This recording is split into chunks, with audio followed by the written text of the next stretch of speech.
Okay, caregivers, you know who you are. I'm talking to you. This is Marilu Henner, and I have a message for you. You're probably in charge of your loved one's health.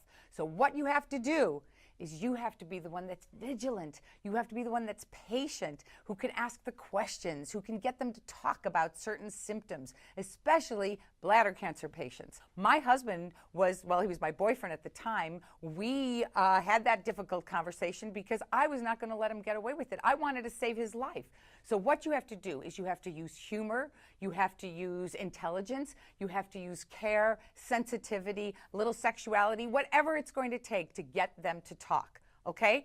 And you have to be an advocate for the patient because they're going to be sitting in a doctor's office probably with a glazed expression on their face because they'll hear something from the doctor and go somewhere else. So you have to be the one with a list of questions, do your homework before any doctor's appointment, have that list of questions and tape record the doctor or take copious notes or do anything you can to get the right information. And if your doctor is not telling you everything, get another doctor.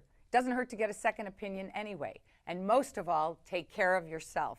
A lot of times caregivers go down that sinkhole and feel worse than the patient does. Don't do that.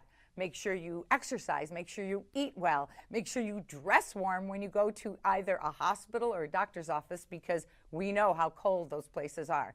And kind of like, multitask your health a little bit. Wear comfortable shoes so that maybe you can walk around the hospital or up or down the stairs or around the block or whatever it takes. Most of all, be loving, be patient, be funny, but be firm. Get that information from your loved one, especially if they're reluctant to have those difficult questions expressed.